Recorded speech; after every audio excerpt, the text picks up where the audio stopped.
How are we doing? Episode 2 of No Comment. Jason Astley, aka Bod. Welcome, mate. Hi. How are you? Good, mate. Good. Why Good. Bod? Always wanted to know. Just before we start, mate, you've heard many boxers say this and other people say it, but I'm going to say it anyway. I have to thank Jesus for it. I'm a Christian. I'm a born-again Christian. I love Jesus. He loves me. I ain't embarrassed about it at all. Anybody who knew me years ago would probably say, "What a knob! Okay. What a dickhead!" And anybody knows me now goes, "Wow, what's happened to you?" And so, you know what? I found Jesus. So I go to church. So before we even start, I just want to thank Jesus for where I am today. Yeah, okay. So, okay. Fair enough. Bod, where Bod comes from, I was quite tall and thin when I was young. And there used to be a cartoon character called Bod. And people probably, anybody over the age of 40 might remember him. He's like a little triangle thing, used to walk funny. And some of my mates, I grew up kind of like the Jamaican friends. And I was really tall and slim, so this player my ribs, Philly pop. And so it all comes Bod. Bod comes from like playing the tune on my ribs. Yeah, the cartoon character who walk funny. So that's where it come from, to be honest. Yeah. So that's the reason Bod. I was about 9. I'm 53 now. And Look, Bod for 53. Thank you, mate. That's just a beard. Where'd you grow up, Bod? I grew up on the men's nest. So you either knew how to pinch cars or tarmac. Yeah. Still the same now, are you? Oh, no weed. I did a bit of both, I did a bit of both. Go on, carry on, don't worry. I did a bit of both, yeah. So you grew up on the Reds Nest estate, because you started off by talking about your religion and people saying that you thought you was a knob. So just take us back through your early life then, of what was you like growing up? What was Bod like then? Yeah, it's crazy, but all the way through school, I absolutely love school, which is weird. I did really well at school, exam-wise and stuff like that. Then the age of 15, I wanted what the other lads had. Dean's Cox, people like, Dean was really good friends, I was really good friends with Dean. Dean's class, Dean, Yeah. I was working for Dean. Yeah.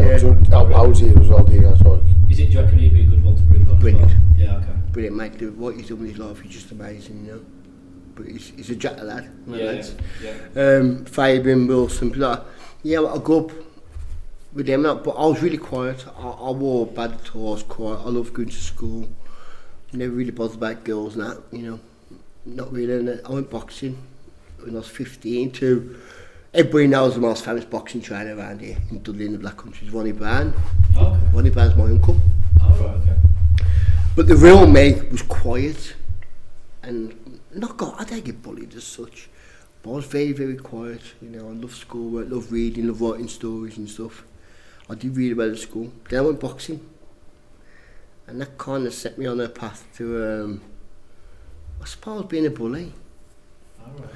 Over years I sort of turned into a bit of a bully, and I'm not proud of it. I was an absolute knob. Why was you bullying people? I grew up in Well, see, since I knew you, Bod, I remember that time when you were working at Monty's. I spoke about this the other day, I was trying to get in there when I was in like a bit of a nightmare myself. Then 2 knuckle dusters trying to argue with somebody, and Bod taught me how to be. I listened to him as well, and that was 20 years ago. But Bod, so and he was saying then. So when was that bully? Like, when would you say you was a bit wild? Early 20s or? I'd say 15 to mid 20s. Yeah. I went to prison quite a few times. I went to did prison 5 times in total. What for? Just... I'm going to be blatantly honest. So like I say, I know Jesus now, so I'm saved. I'm a new creation, I'm a new person.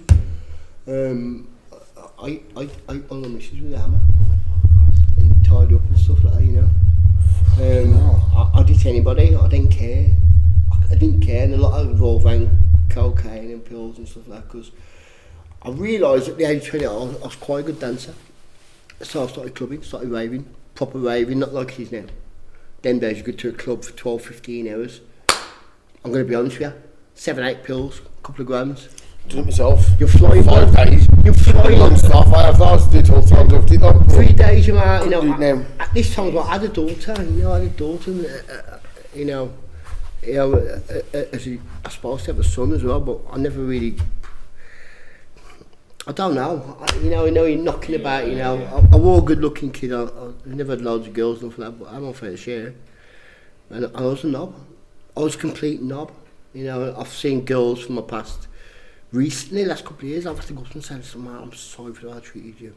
It's disgusting the way I treated you." But did you have a good childhood then that made you like that, or was it just something you went to boxing and made you? Not really. I'd have a really good childhood. You know, I'm not gonna sit here and lie to you. My dad was a bully. Yeah. My dad was a big dude, like the strongest man dude, you know. So he'd lamp us for near enough anything. He'd always been a Washington, come out of Washington pissed. Lamp us back to the Washington. Do you know what I mean? Including my mum. Yeah. So I grew up seeing that. That was the old days, Rob. Yeah. We know what I mean. A lot was like that then, more. I grew up thinking that was right. Fading out now, like that. Yeah. But can't do it no more. I don't blame my dad, because I still chose to do it myself. Yeah. It just because I saw it, and then I've got to do it. You know what I mean? Yeah. Whereas now I 100% say, I'm the best husband in Gaul. I'm the best husband in England. And I believe that. Yeah. I'm the greatest dad Yeah. in Gaul, in England. I say about I don't do it towards anybody else. No, That's right, to me. Yeah. Yeah. You know what I mean? That's what I truly believe. You know, obviously we've got an adopted daughter, Mia. Yeah. We adopted, but it's still our daughter. It kind of looks like me to be honest. She was adopted, you know. So you was raving in your mid-20s. Where what was life like then? Is that when you started getting into the doors, or was you into? Did you have like a career in boxing? Nah. I used to work in the steel foundry place, to be honest. And I love dancing, so I'd never go to work on a Monday because I'd still be coming down. I'll be there, and the gaffer had to understand. He always been out again. We'll see you tomorrow. Yeah. I'll go back on Tuesday and I'll work till Thursday, halfway through Friday. I'll be scoring, I'll be back out again all weekend. Yeah. So I worn out. What did you do next to me? So I didn't go to work. I never had a job. You know what I mean? I just stay out all week as well. Then that leads to dealing and everything else that goes with it. Because you've got to feed the habits, you know. The habit gets... First of all, I took a lot of drugs because I loved dancing. But then the drugs took over. Yeah. It was more... Was it more? Did you get harder drugs as it? So you went start from pills and coke. Started with speed. Okay. Speed and base, which is really cheap and dirty. And then it went to pills, cocaine. Then you're taking that much of it because you're chasing that high constantly. Yeah. You know what I mean? So you think to yourself, I need to get high again. But 3 pills, I'll do it. Yeah. Double dropping. Couple of grams of coke. You're flying, best dancer in the club. You feel like a porn star. You feel like the gaffer. You know, you do that. And you're walking around with your chest out. I mean, it's all false. Yeah. It's all false. Then you go on. The come down comes his dodger. You get back home. You say, "Where you been? What were you talking to?" Boom. Fucking hell. You're down that path again. Week after. Yeah. You know, I had a golden missus. She was golden. She had my daughter Chelsea, who's in the 20s now. You know, but really, can you swear on this? Yeah. I really effed it up. Yeah. Even though I'm a Christian, I believe in Jesus. I still swear. Yeah. I ain't gonna lie to nobody. Yeah. I ain't betting anybody else because I believe in Jesus. Nah, of course I still swear. I still get it wrong. I still punch people at work. I'm just gonna be blatantly honest with you, you know. Yeah. But in the street, if anybody wants to fight me in the street, nah, that ain't for me. Walk away. Even when I was working the door, it was never for me. Didn't want to fight in the streets, didn't roll on the floor in front of people. I just think it's... How did you get into the door industry then? You need a job, don't you? You need a job, and I was dipping in and out the gym. I never really stayed in the gym. I go to the gym, 2 weeks on the pills and drugs, go back to the gym, 2 weeks on the pills and drugs, play football. Near the end of the football career, I was quite decent. But again, that's another story I'll tell you in a bit. You know, I was quite decent at playing football. But again, play football, go back on the drugs, go back home, smash the ass up, go back out. Is it stuff for mental health then? Or was it the drugs you think? 'Cause a lot of people say that's stuff for mental health, but it's usually just down to drug abuse. Yeah, because and you're when I was down, at you're school, up and down. It's not usually drink, not the drinking drugs on the head. Yeah. Life seems to be I perfect. did well at school, you know. But I did grow up thinking to lash out at somebody is right. To get your own way. Yeah, because you grew up with that in your childhood again. Yes, and right, yeah. the joy of it now is I get to help people now and say, don't do that. Yeah. That ain't right. You can always walk away. There's always that chance. You can turn around and walk away. You might think to yourself, oh, I'm a wimp because I walked away. No way. Which is the story that you said But I'm 20 years ago. saying this all the time to the kids up here now. Now the bigger man can walk. I'll walk away. Trouble now. I had a fight for years. Cause I just go, well, look, and you just think, nah. Even when I work on TV, my mates will tell you, I carry my phone number in my pocket. And the last fight I did, the anti-R fight, so he punched me in the face. And I went to give him my number. I said, have my number, phone me tomorrow, come to the gym. We get in the ring, put some gloves on, we'll all put them on. Bring one mate with you, I'll bring one mate with me, said they'll go wrong. We'll have a tear up. We'll have a tear up. You know, and that's the best way to, that's the old fashioned way of sorting it out. We sometimes I'm working at a place called Bethnal Green. A lot of lads say that, just do it on the I've always wanted to get out of that Bethnal Green boxing, there's a door like that as well, there's the boxing shows. What's Bethnal Green? It's like the mecca of British boxing. Oh, okay. Everybody was wants that the to one with the TO? When the ball stepped Yeah. to the- Yeah, it's So the craziest from then on, all they, so it's like, that's a quarter of a... I've worked here for 16 years. 16 years I've worked So here. you was on the doors, you said, I imagine you saw some crazy stuff on the doors. You say you had to walk away, you wanted to walk away. Was there a time where you couldn't walk away and you had to get involved in some violence? Yeah, lots of. Lots of in the red line and Monty. But by that stage of working the door, I started to realise what I was doing was wrong. You know, being a bully and lashing out because I'm a big guy. Because the real me, like I said, the real me is unrelaxed and I don't really get involved in stuff like that. And perhaps that's why I'm so good at my job. I've gone so far in what I'm doing as a job because I don't react to softness unless somebody hits me or somebody's, it's going to sound really controversial, somebody's hitting a woman. Yeah, okay. I've never hit kids. I've never done that. Never. No matter what kids do, I've never done it. I shouted at our Blake once I had to go upstairs. I started crying. Really? Because I shouted him and scared him. What do you think you're doing? I thought, oh no. You know? Yeah. But if I see somebody hitting a kid or hitting a woman, I'm... See, I've obviously been up here, but we've got a lot of kids up here, a lot of parents smack the kids, some shout, some down, some are a lot more violent. So I'll say violent, because I got it as a kid. My dad was a violent man at home as well. But like yourself now, I don't carry that on. I've learned to think it was wrong. I've never laid a hand on a woman, never even smacked my baby, never ever. To be fair now, even the box does spare the rod, but even when that guy hit me the last fight, I did the Anthony Hard fight. A guy was coming and said, now you're coming, blah blah, right? Punched me in the face. I was, listen, my dad hit me harder than that and I was 8. Yeah, that's right. Before you start punching me, we need to sort your shit out. Fucking hell. You know, and then I lost my temper. You need to come outside. Come outside, mate. Me and you, on our own. Come outside. If you bring 2 of your mates, I've got my cook lock in the car. That's what I'm saying. Yeah. And I'm So you've always got that switch. Yeah. It's always there, isn't it? Yeah. You know, I've talked away quite a lot on it. Like you've always got that switch, haven't you? I mean, everybody has, haven't they? You see when I watch controlling the pair. When I watch the kids play football, you never hear me shouting the No, football. No. Yeah. You hear me? Yeah. Some of the parents Man Craig, Yeah. shouting at the kids. Oh, he's a nightmare. Like, some of the parents are quite aggressive in that, what I'm saying. Yeah, Kick you, and I'm like, Yeah. wow.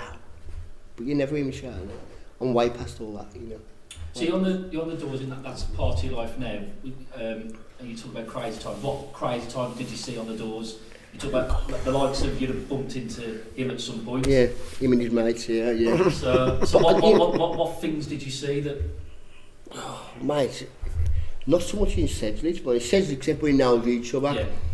We say we're going to do things. I'm going to do this, I'm going to do that. Yeah, It don't happen. Because you kind of know each other. Yeah. You know, and somebody will go knock on your door next day and say, wait, come on, man. Yeah, I know. I shouldn't have said that, should I? Yeah. You know, and we sorted it out. But in Birmingham, I got headhunted. I left the boxing for about a year. I've been doing that 18 years. I've been doing the boxing on TV now. I left it for about a year. It would have been about 14 years ago. And I went to a club called Oceana. Oh yeah, in Birmingham. Yeah. It was the first one, but it held 3,000 people. Yeah. You can imagine the people that come there, mate. I went. That's my 18th. I went there. Yeah, I remember that. We had some serious punch-ups there. Really. Serious punch-ups. Birmingham's big and bad gangs and big things happening over there. The reputation of the tournament, though, I'll be honest with you, is quite bad, really, because you're always classed as bullies, or you smack a few people, you take them outside and smack a few. Is that true, or would you have? It depends on the person. Yeah. Listen, I always say, this is what I call it when I'm talking to the when I have to brief a team up to do a box on TV. You know, I say, listen, if people are in the business, and people say, what do you mean the business? If people are in the business having a fight, sort it out. But if they are in the business, say if you went out with your mates, say if me and Wade went out, me and Wade are in the business no more. Oh, right, okay, yeah. But when we was younger, we was in the business. So the door staff would go, that's Wade and Bod, and gain them to them. Right, it's why I mean. Straight away, even if you because they're in the business. But then if people are in the business, you need to talk to them and help them. I kind of do that all the time now. Like I say, that's why I believe I've got so far. Controversial then. Wade was in the business 20 years ago. Did you look on the door, look when he walked through the door and his mates would I was always banned. Before he was banned now, but did I go, now some doormen did. Let's clock him, like, you know. Some doormen did, but what I saw in Wade was me. Right, okay.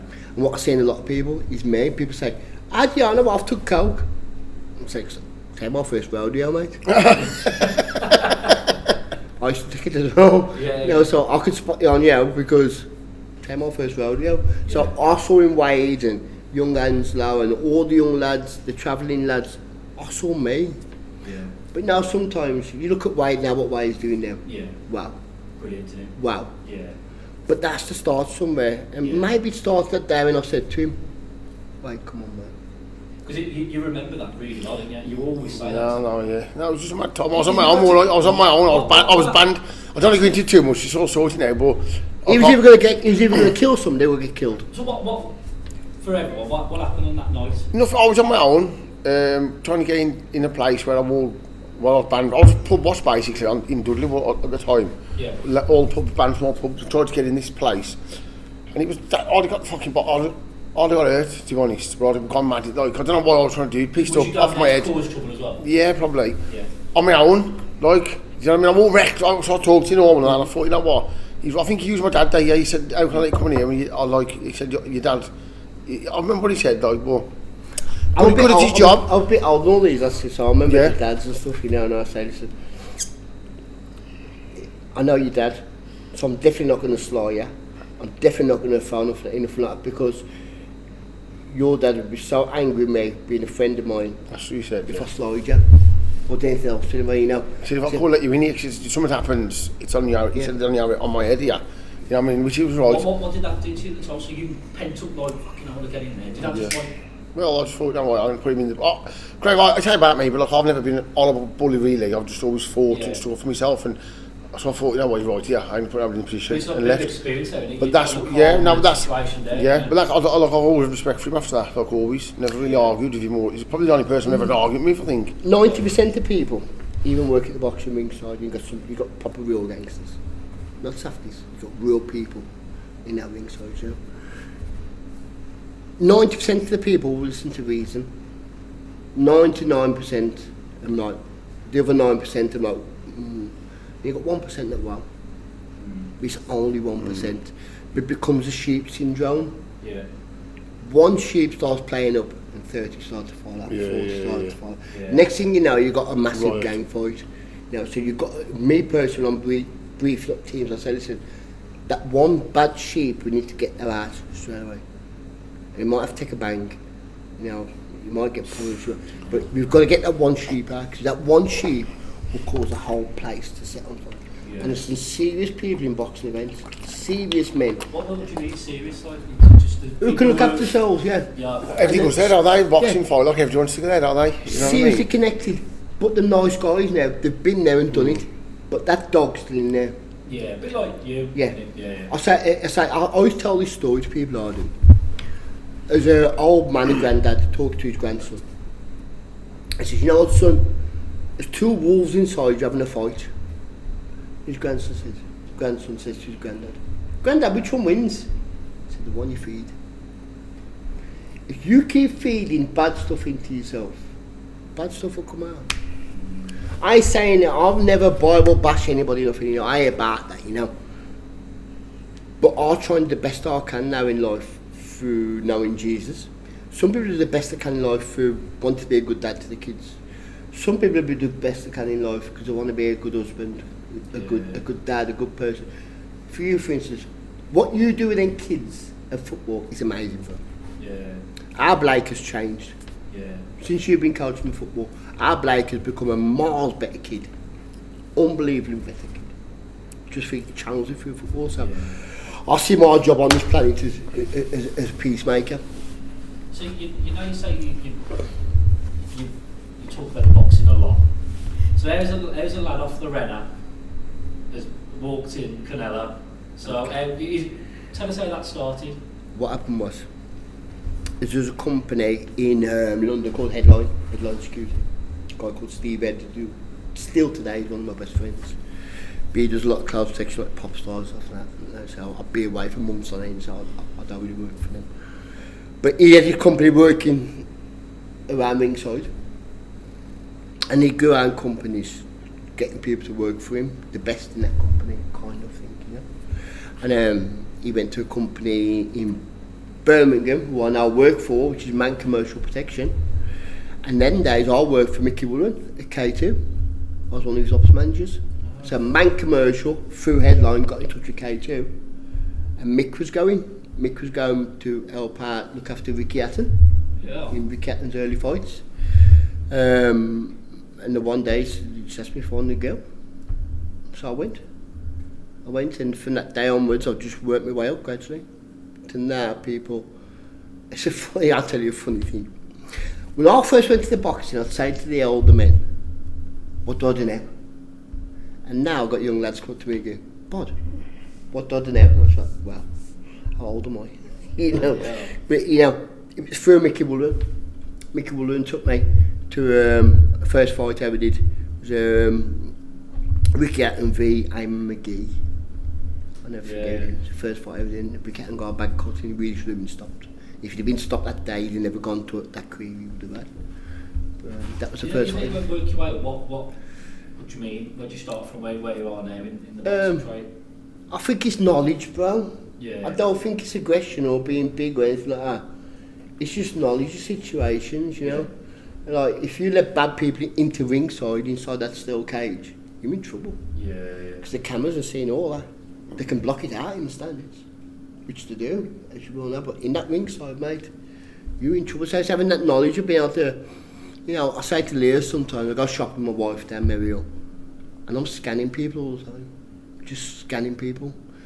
I don't even go out drinking now more with them and stuff because you're more switched on, I'm constantly looking at the door, constantly doing this, constantly doing that, you know, for work. So I think it's, you get higher up the ladder by knowledge and also learn how to respect people. I know some people who worked in the boxing and tough lads, big, strong guys, but they ain't got an ounce of respect for anybody. Like, I've got a mate, I'm not going to say his name to this, but a lot more mates now know him who are. And somebody comes and goes, mate, where's my seat? And you turn and go, suck your mum. Straight away. Be 6'8", 20 stone. So we can, kind of, but eventually somebody who's 6, 7 stone might turn around and go, suck my mum. I'm sucking that, mate. Yeah, that'll happen. So I always start off, I think I've got so far in the boxing because I always start off with respect. Damn it is. I don't care if it's a guy that big or he's the president of the Hells Angels. I still treat him with respect. Don't down on nobody. Try to help everybody, you know. I think that's how I've got that far.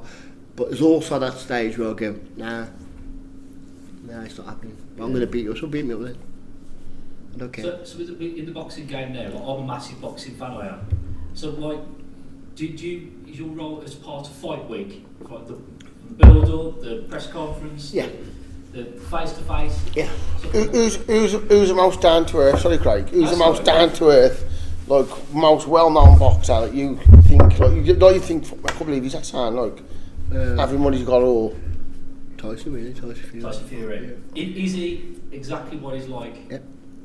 Exactly right. So give us an example, like what? He's just the real Tyson Fury for me. He's a real nice guy, lovely guy. He's that guy who can switch, but come fight night, come weighing, which is the weightings. As a security person in boxing, it's the weighing you got to watch. Face to face, no gloves on. You see people start to change and start to flick that switch. Yeah. And that's what Tyson Fury can do. I truly believe if you broke down the motorway, 3 o'clock in the morning, peeing down the rain, you've got to stand outside your car, Tyson Fury will probably pull over, pick your missing kids up, take them to a hotel, pay for them, he leave you there with the car. Well, you got to be a man. You got to stay with your car. Yeah. But I'm going to take your missing kids somewhere warm, so they're okay. Yeah. He's that kind of. That's he's old school. Yeah, that's the best way to describe him. It's the best way to describe his dad. His dad's the same. Oh, is it?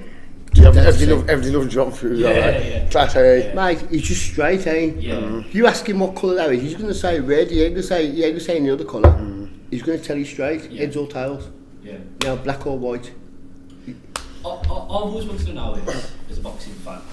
You know, you see the lead up to the fight, everyone's like, oh, they're after each other, and then battering each other in the ring, and then at the end, they're mugging each other. When you pay that pay-per-view, 19 quid for 20 quid, you think, is that real? Was that an act? Is that, I don't know if you can give that away, but is it real? Yeah.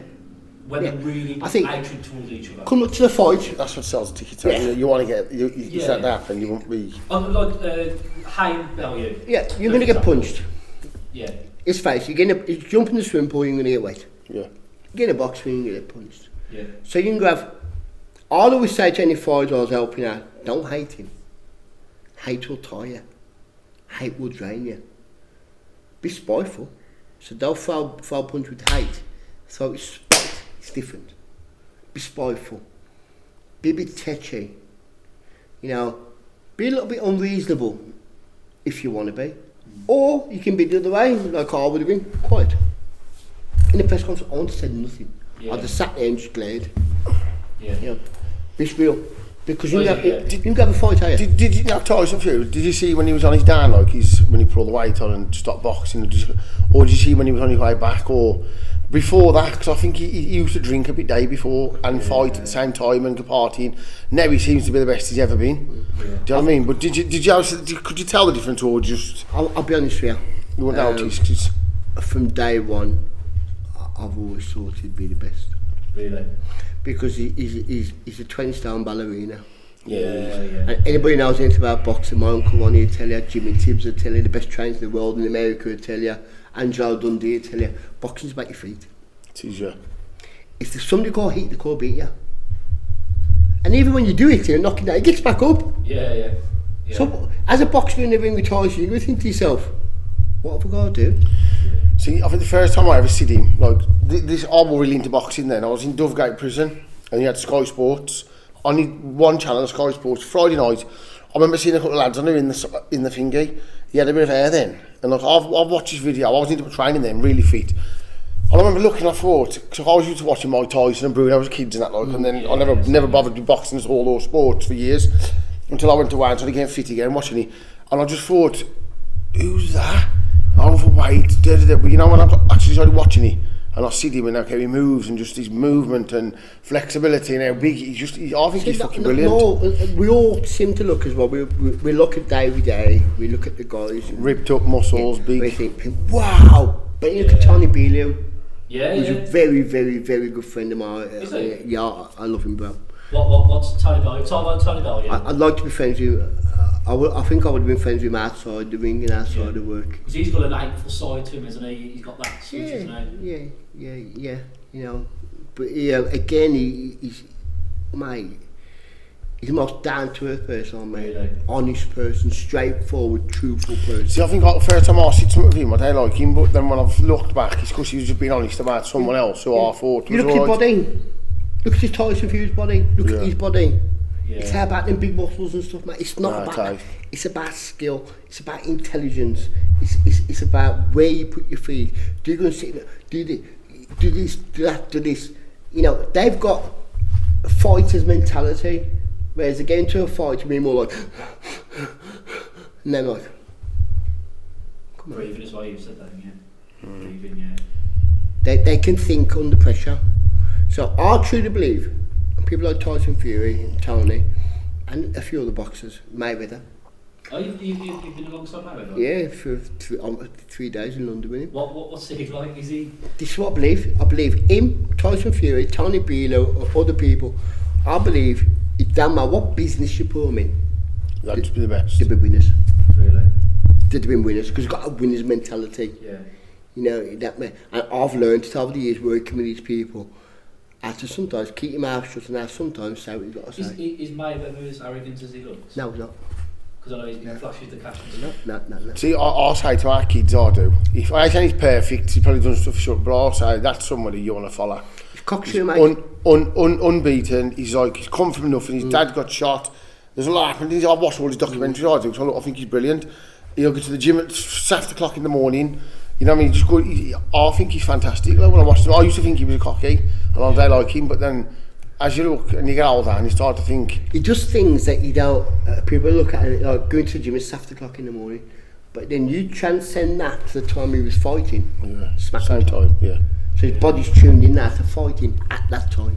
Very clever. That's what I say. That's what I say to these. How that is. Very, very clever. You know, you watch on the shows where he pulls up at the burger joint, the 24/7s, pulls up at the burger joint, 10 burgers, 5 bags of chips, but you never see him put it in his mouth. But just 'cause he's bought it, you think he eats it. Oh, okay. Watch 24 days, you never see him take a bite. So he buys, he puts it down, everybody's thinking, man, you can last 12 hours eating that stuff. He eats it.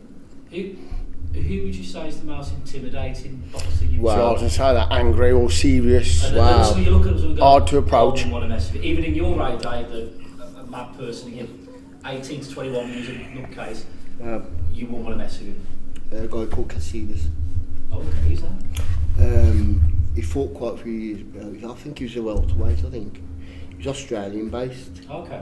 Casillas, he walked to the ring to the song from Gladiator. Now the eerie one. Ooh. And he used to wear a Oh, Gladiator that's steel real. mask. Yeah. Well, before he fought, you all had to go in his change room, none of us. Just him and his trainer. And for an hour after, you all had to go in his change room. 'Cause he'd have flipped on you. And you look in his eyes, you could see it. You research him, put in Google, Casillas, Katsidis. Casillas. Welterweight. Very, very intimidating. I think he was a welterweight, somewhere around there. In what way was he intimidating? Just look in his eyes. No. Was he like That- lengthy, or is he just? Nah, that day outside Monty's, I looked in his eyes and he was going to kill somebody or he was going to get killed. Really? And it's in his eyes, you know, when I'm working, I look at people's eyes, I watch the shoulders, just that little twitch and I think, whoa. I have to stand up and put the foot back like I think, no. Yeah, it was the stands. You ain't lining me up, Yeah, mate. yeah. You ain't lining me up. That happening. Now, it's these little things I teach people working in security. Watch the eyes, watch the shoulder, watch the feet. As soon as that foot goes back and he's right-handed, just step the other way, step to the So right. you know, I always say this. He says obviously it must be loud. We must think it, but when I see two people chesting, I think they ain't got a clue. They ain't got a clue. They don't know what they're doing here. Yeah, head to head, because there's headbutt come in, there's uppercut. Somebody knows what they're doing, but they usually stand in the stands and stand back, and they don't want it. You know what I mean? But that's the difference. There are many people who can actually fight that want to keep out fighting. As far as I'm concerned, well, that's what I think. It's like when we do the weigh-ins and stuff like that, you know, and they're going So I'm head to interested head. in the weigh-ins, When they go head to head, been kind of like them saying what they want to say, and a lot of them whisper to each other as well, you know, things that I don't want people to hear.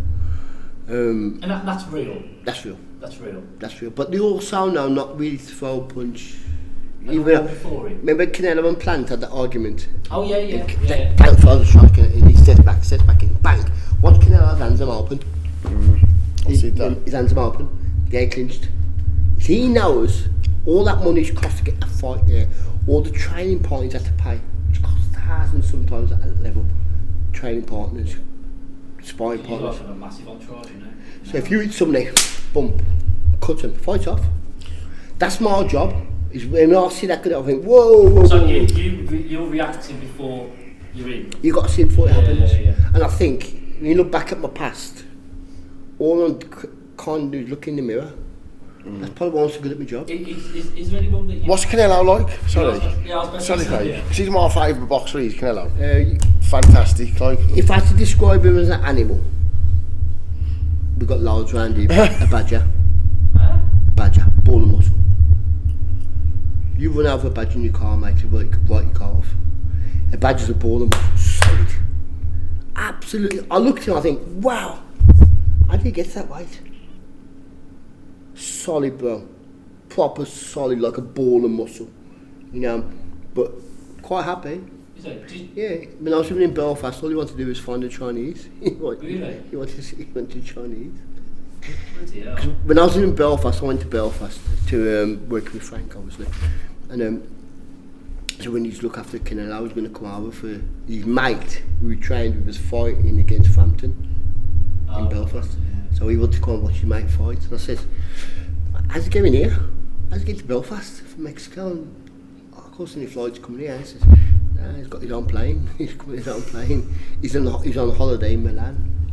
He likes the holiday in Europe. He's a nice person, down to earth. His brother's hilarious, man. Really? Yeah, his brother is on 24/7. Hilarious, man. What's Triple G like? Ooh, whoa, ooh. If somebody told me, He's like a robot in the ring. Yeah, he he looks cold, doesn't he? He looks like you could stab him and he'd snap the knife. Do you know what I mean? that's the best way. I think, you know, Triple J. I did a press conference with him in London. All the time he was there, never really said anything to anybody. He's got his eyes, he's there. I think if somebody found him and said, oh, I didn't know Triple G's been found out, he's murdered somebody or he's done this or something crazy, I'd go, okay. Really? You wouldn't be surprised? No. Cold, bro. Cold. You look in his eyes and you know, people say about murderers and stuff and serial killers in prison and stuff, they've got something in their eyes that other people ain't got, you know. But some people got warm eyes, but mate, he looks at you and you think, oh, I'd like to have fight with him. Is there any boxes with the way that you think it's yourself crossing the line to get in between that? If Every one of them probably ain't right. Don't just avoid anybody. I don't sure. I want it on the tables. Have you worked with him, like? Yeah, I've done quite a lot of stuff for Derek. Derek's his own man. Derek is his own man, bro. And you just so a lot of boxers you can kind of tell how they am, what's gonna happen. But Derek's all going, yo, bro, what's up, man? You cool? You cool? Yeah. Next thing you know, he's phone table somewhere. But he's that kind of guy. You know, I heard a story once. He said that he loves fighting, but if he fights in the street, he gets arrested. If he fights in the boxing, he gets paid. Yeah. Yeah. But he just loves fighting. So he's like a comeback as well, ain't he? Now I've watched him. He seems to have got better. He's got a great chin. Lately, I think he's got with Dell's got a competitive spirit, and again, it don't matter what he did in line of work, he'd be successful because he's competitive, regardless. You know, you can hit him and as long as he can hit you back, he's fine. That last fight, I went to watch his last fight. I took my wife and got some tickets and went to watch it. Them uppercuts mad, they take people's heads off. What Park was throwing. Have you ever dealt with Anthony Joshua? Yeah, but not in a security sense. Oh, okay. In kind of a friend sense. What's he like? Yeah, somebody asked me once about my faith, about being a Christian and stuff like that. And because I think Anthony's a very calm, cool guy. Yeah. You know, his faith might be a little bit different to mine as well, because where he comes from, you know. Yeah. I think he's of African descent, not Jamaican like everybody thinks, you know. But again, another cool guy. And I'm telling you, 100%, all these heavyweights that you see, not liking each other, when their careers are finished, they'll be mates. Yeah, because they all know what it's about. Yeah. They've all know it's sacrifice. When we go out on the lash, when we was younger, out on the drugs, but it's like, it's the same as what she is. It's the same thing in life, really. Like, the people I used to argue with back then when I was in the mix, doing stuff and all wanted to sell the same stuff, saying, get on now. Yeah. Do you know what I mean? Not when you passed it and that, then you just, you know what I mean? So it's exactly the same with them as well. They don't all in the same mix, are they? But, you know, so there's times, honestly, that I'll watch a boxing fight on TV. Because a lot of time when I'm working, I don't watch it. People think I get to watch it. I was meant to say that. I don't watch it. I'll react to something in the ring. In case somebody's trying to climb in or blah blah blah. How close are you to the ring? Yeah, I sit by the post. Oh, really? That close? Sit by the post. So sometimes I'll go, oof. I was about to say that. Who's the heaviest hitting boxer you've seen you've stood next to? You looked at him and got, oof. David A. David A. David A fought a guy who was my friend Enzo McInerney. Oh yeah, I remember that. McInerney was shot and I was turned away while he was facing that way and I went, oof, what? You just heard it go in. He could, couldn't he? Aye. Oh mate. Bloody hell. If he'd stayed at cruiserweight, I don't think many people would beat him. But there's no money in cruiserweight, is there? Yeah. He went to heavyweight for more money. What's the best boxing match you've seen? Oh. Favourite one? I probably think I 100 world title fights. Best In the world title 80s. Calzaghe, Kessler. Oh, Calzaghe, yeah. fantastic. Yeah, I want to fight too. What? That was- Learned in a shed, tin can shed for years as well. He did, you know. That's all his gym was. Probably one of the most skillful His boxers dad I've ever taught him, seen. did he? One Undefeated as well. of the heaviest punches I've seen. Oh, really? Because that, He didn't look heavy puncher, did he? I remember that when he first started, when he first fought, because he hurt his hands. Yeah, it is. So anybody who hurts their hands, they kind of slap a little bit, and they'll come forward, they'll turn around over, you know, but they're still heavy enough to hurt you. Yeah. So imagine when they do turn around over. Now, Calzaghe had bad hands, terrible hands. Eubank. Yeah, he had terrible hands. And people say he used to train 20-ounce gloves. With 20-ounce gloves, are huge compared to massive 20-ounce. So you train them so you won't hurt your hands. But Kessler and him, oh my life, what a fight. Kessler was a good fighter as well, and what a chin he had. And I'll tell you a fight that, and real boxing fans will remember it, and you can put it into it and have a look. The first ever fight on Box Nation, I think the guy was named Appleby, I think so, Apple, something, you know. The first main fight on Box Nation, when the Box Nation started, that's one of the best fights I've seen. Wow. Proper fight, man. Proper, as I say in East London, proper bang up. Proper bang up it was.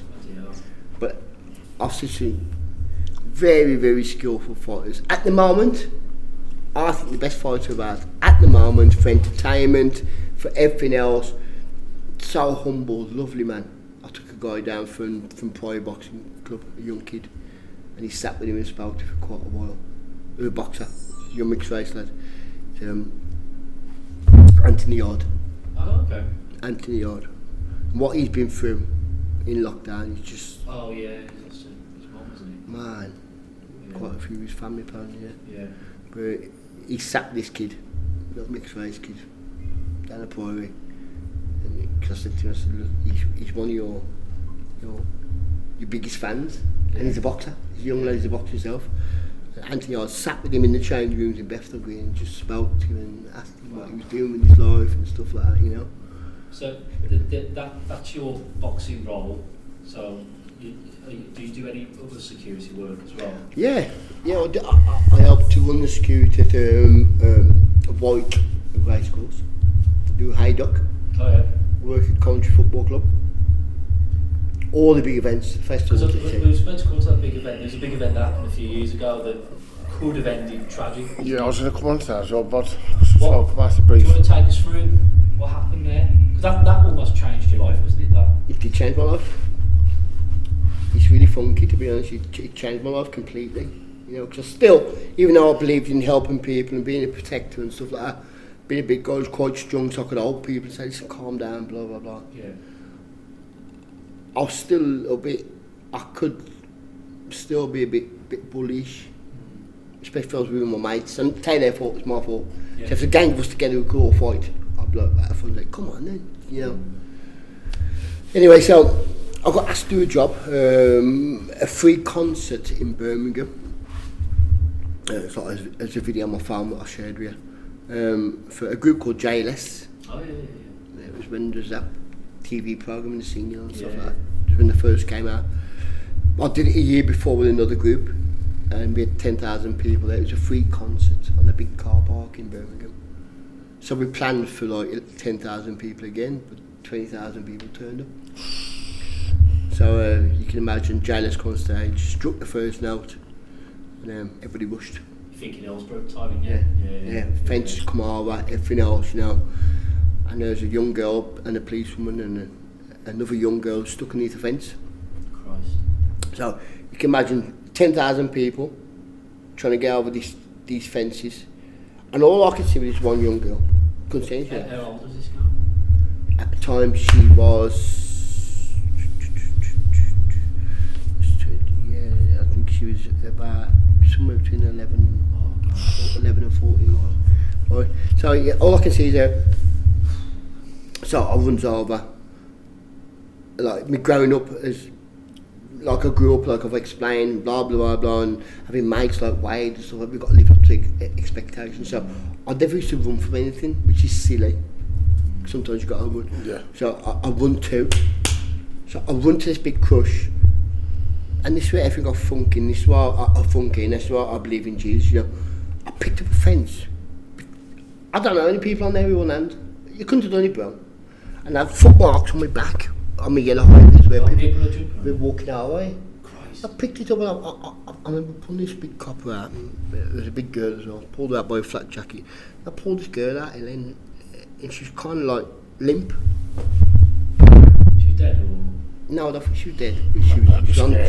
She was on the way there. Really? So I picked her up. And I don't know why, but I run with her in my arms. I thought so because she was like a hot dog store. I wanted to get this girl some water because obviously when you do your badge, I've done the badge I've done is cloud protection, not security badge. It's another level. You train like paramedic stuff and everything else, and driving a certain way and blah blah. Yeah. You do a lot of training for it. It's very expensive. But anyway, so I got some water, put water and blah blah, and it was just still a little bit of a mess. So I picked up and run with it to an ambulance. And so all you can hear is screaming. I believe that's what hell sounds like. It's just screaming, just like pain, real pain. I'm not talking about being scared. I'm talking about real fear. Real fear is different to normal fear. Yeah, and that's what it sounded like. So I went with the ambulance because she's in such a bad way. I give my phone number to them. And after being one of the main security people there, I'll give the hospital my phone number. And next day I was training for a fight with Flutie, with Andy Flute. Mate, you want a good training, you need to get Andy Flute, you know. I'll tell you a little story about that in a minute. And we might running me and Andy Flute, and we've just done Colsey Steps. Oh. Anybody who boxes knows about Colsey Steps. It's just like horrendous. It's just horrendous, mate. To get your fit with it, make never ending. Just horrendous. Stay away to heaven. Yeah, and then it was the best way to describe it. Then Andy Flute after that, he wouldn't just make you do the steps. He'd go, now I'm going to run back down to my dad. You know, we'd have to run for ages after, like jogging on the street. My phone, I never kept my phone on me. My phone kept ringing. Who's that? So I stopped running. Sorry. I stopped running. Looked at my phone. Strange number. Rang again. The girl? It was a strange number. It's the day after that thing, you know. Yeah. But just before we enter that, when I went back to work, it looked like a war zone. There was shoes, bags, coats, just everything across the floor. It was like a war zone, and everybody gone. Wow. Do you think everybody's died? Our people got, I know our people got out of it now, but them days are dead. Anyway, so I drove home. It's nowhere to lie, bro. Nowhere to lie. You know, I drove home. I drove past the church in Dudley, up Salop Street. It's got a cross in the front. I was driving away. Oh my life, God's real. I went to her, I started crying. I wore a crier. I did cry. Just random. Yeah, after saving that little girl's life, so it happened. Lee was saying, but somehow he because I don't know. Make me a cup of tea, I got a clue. I just kept crying. I was scared to admit it. And for about 18 months, this thing kept playing over my head. The girl? Yeah. The incident? Then Yeah. obviously I went to church and I started going to church. I never looked back. That's 11 years ago. But there's that little girl, the news found me the day after, said, listen, we want to interview her, so I can't tell you about what's happened because of what it is. Someone's going to be in trouble for this, blah, blah, blah. So I can't say anything. So no, it's not about that. The little girl is alive.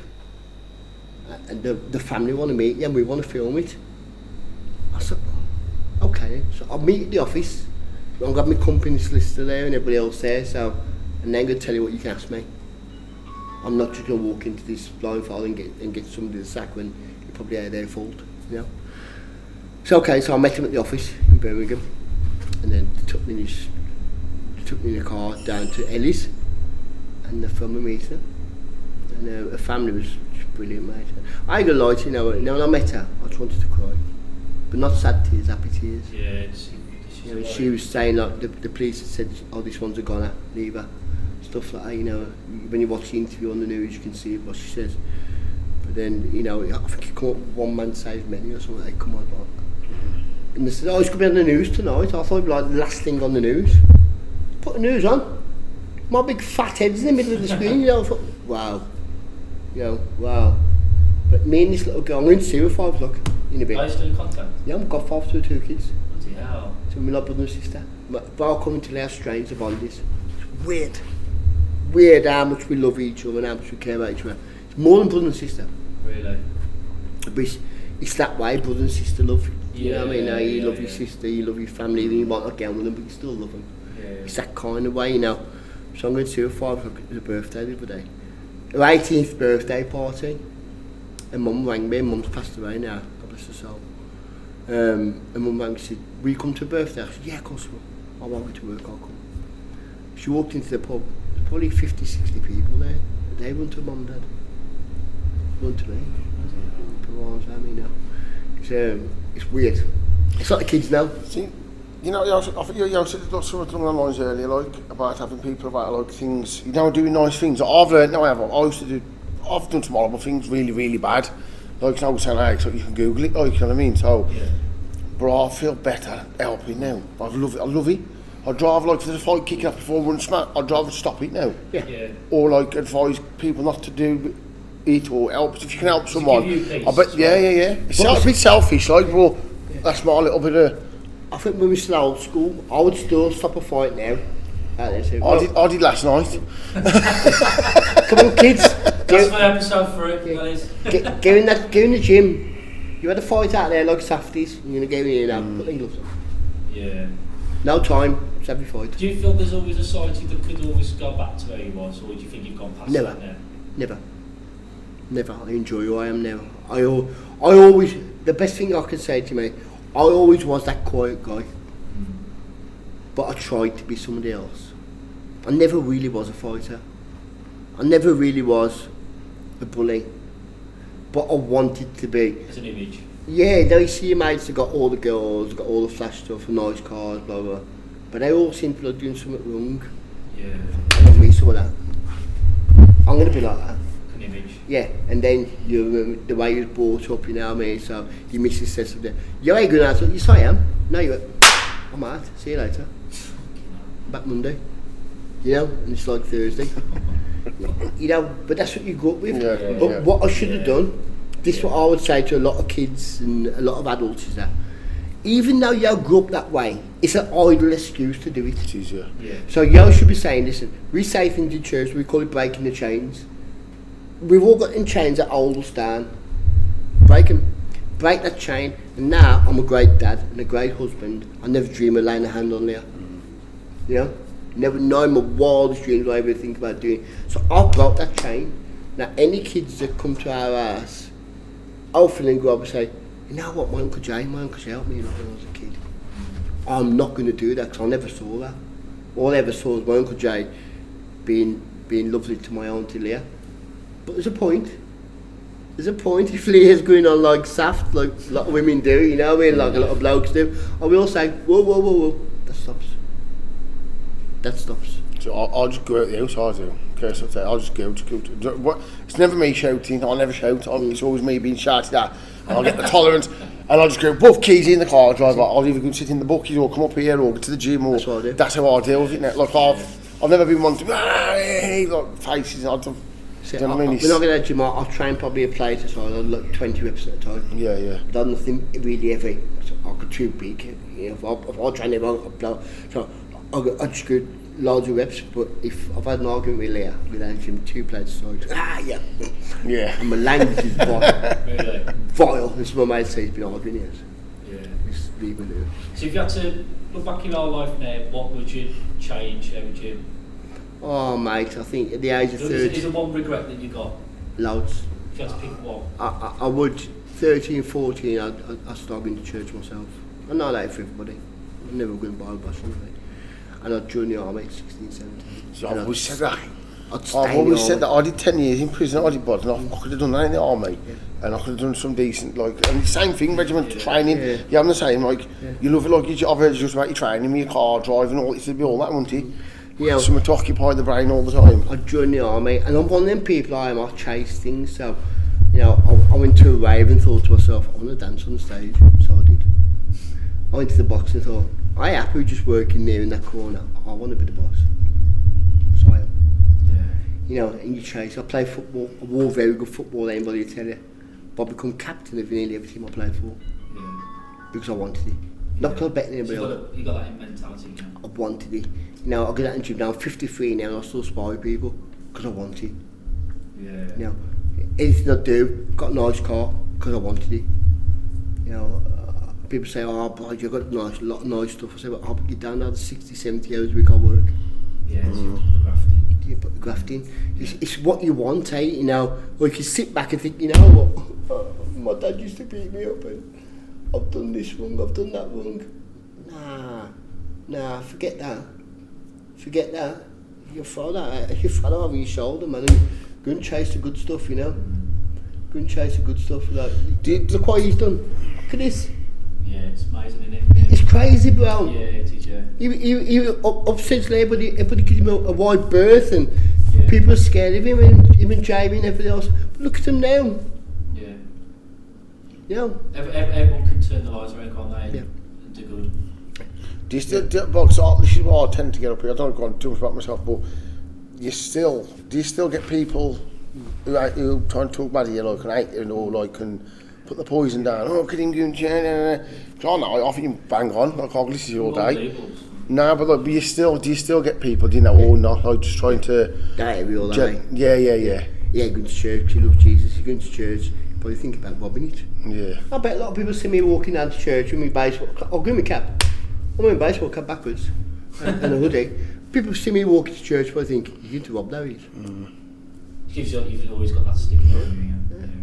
Or if I'm at boxing, people, there might be a young girl watching the box on telly with a new husband and kids thinking, he used to eat me. Yeah. It takes a lot for me to sit here and say that, bro. Yeah. I'm past it. Yeah. I will apologise to any of them. Yeah. I'm past it. I can help it. See now, a lot of people, look, when you call talk about someone, it's because it's still holding you. Yeah. It's still strangling you. It's brave, really, isn't it? But I could turn around and say, I was a bully. Yeah. I was disgusting. Absolutely disgusting. If everybody treats my daughter like that, I probably am going to go BC, which means before Christ. I'll go BC on if somebody treats my daughter like that, which is being a hypocrite. Yeah.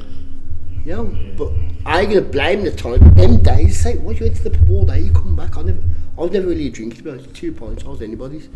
You know? I come back, bang, I go back out again. And it's wrong, it stinks. But that's 67. I was born in 1969, a long time ago. That's 70s. But I think it was a lot. That was a lot less like about all of my dad. A lot of everything, all his mates. That was all the same. Like now, you can't do, can you? There ain't many can get away with it these days. Like, but they're all pussies neither. Now some people might say somebody who eats a woman's a pussy, but they eat anybody. But I always say this. I said about my dad, like Ricky Wilson and all the old sort. That there's some works up here in that George. But they were violent blokes all the time. They'd be out and they were just beating the missus up. They'd be beating the dogs up. They'd be beating blokes up. They'd be beating violent. It's just pure violence, you know. And like I said to you before, I believe I think it's demonised. I do because you can't see the right. I couldn't see the right. So I'd be like, Miss say, are you egging up? Bang, I am. Bad baby crying. I walk out and like, and it's wrong. It's wrong, you know. I've had chances. I went to the gym up Dundee, Foundry, and there was a girl in there I treated quite badly. Oh shit! Don't need this. It's like I'd say the Holy Spirit saying there's a voice and telling me what to say. And I had to go over and say sorry to her. I said, look, Bab, I'm really sorry for how I treated you. It's disgusting. I can forgive me, but if you call, don't worry about it. Yeah. I deserve it. Don't worry about it. I went to the toilet, walked back, and it says, "Alright." That's what I said. You alright? I'll never forgive me. Yeah. You know. It's hard, bro. Now, we say in church, and I'm telling you now, even in normal life, even on doing the box on telly, the kids punch me in the face. It was hard for me to forgive him, you know. I went to sat outside in my car with a cut lock. I did. I went outside the venue, sat in the bonnet of my car, and you can tell that you can hide my car, it's got my name on it, buzzed on the registration, I had a cut lock. My mate said, "You okay, boss?" I said, "Now, when he comes out here, I'm going to film him. If it's two of his mates, I'm going to hit him in a cut lock." So he's still voting in your ring, yeah? He's still there. Yeah. It's still there, but it's in the right way, whereas it can never be a woman now. It was never kids anyway. Yeah. You know, me growing up in a violent household, I broke that chain at the age of 14, 15. You know, the other chains. But again, it's my dad's fault. It's my fault. I still chose to do it. And when you can stand out about yourself, you want a path, a good path. And I know with the boxing and stuff like that, your Mayweathers, your Canelos, your Golovkins, Tyson Furies, Josh, all these people trust me to do the skew because I've sorted my shit out. Yeah. Now, if you was still an aggressive, violent person, I've had people work me who are, they can't do the job properly. Because they ain't looking at it right. Then going to work thinking, well, I'm going to take somebody out tonight, you know, and it's going to get my rep. Wow. Instead of thinking, no, I ain't going to fight. People are going to respect me because I'm a calm guy. Yeah. Because I'm a good dad, because I'm a good husband. And don't get me wrong, it's fantastic having a job like I've got. It's people like, sometimes I go down Mary and people say, "Oh, you that guy off Tiller?" I say, "Yeah." Can I picture? I say, "You don't want a picture of me, mate." I said, "Can't I?" say, "Okay." But and they say, "What are you doing here, Mary?" I say, "I live here." What do you mean you live here? Yeah, just a normal bloke, You don't live in London, you don't live... No, I live in Gornal. So that's what's mad though about it really, like, because first I'm obviously bottom, what? Did you know me? You know what I mean? And then it's like he's always in the background, but he looks the part as well, and you go, "Oh no, him man, oh, that's my mate, that is." You know what I mean? And I watch back now a few fights and I can see him like, bloody hell. It's mad, isn't it? I hate what I look like now. I do look, I have got the aggressive look. My wife often says to me, you know, she never wanted because of my looks, but I have got that manly kind of look, you know, the flat nose, the bald head, you know, the beard, you know, and talk goes along with it. But I hate that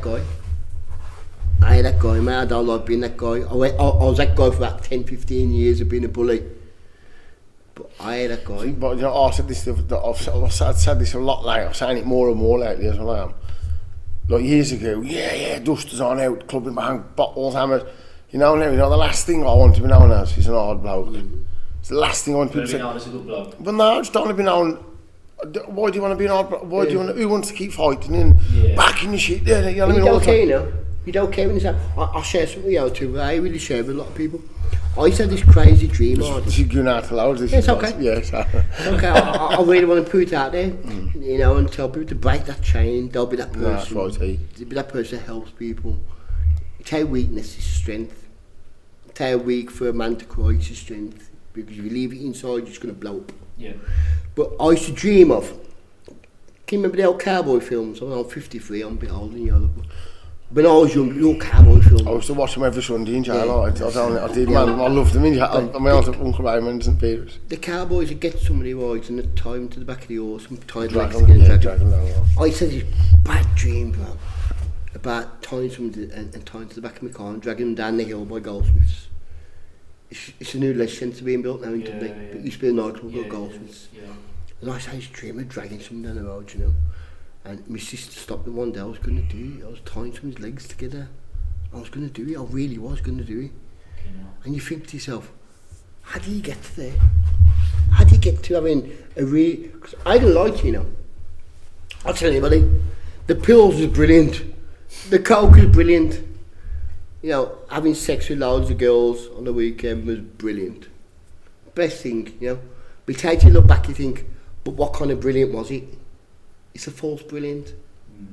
Because realistically, everybody by the age of 21, 22, they want to be kind of settling down, think about having a family, get a good job, buy a house, buy a nice car, and set an example to the kids, you know. Because coming from the Renner, everybody's saying all the time, you know, the Renner's this, the Renner's that. Well, like, yeah, you know, how about you just stop this shit, man? Just stop it. Because I'm proof. you could put a box on the weekend, see me on there, think, how do you get there? Yeah. Gave me the bad shit. Yeah.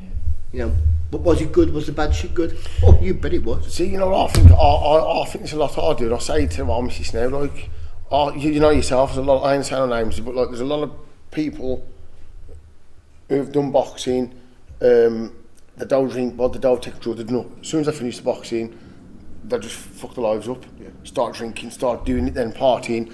So I do think it's important that no matter what you're doing, at the age of 18 to 20, you've got to be able to enjoy that bit of time. That's what I say myself. Even if you just do it all weekend, keep to a week, because otherwise, you know, it's a lot of people, they end up doing it late, and then just off the rails. The lost the families have gone, and you know, with a lot of boxers who have fought, tend to do that.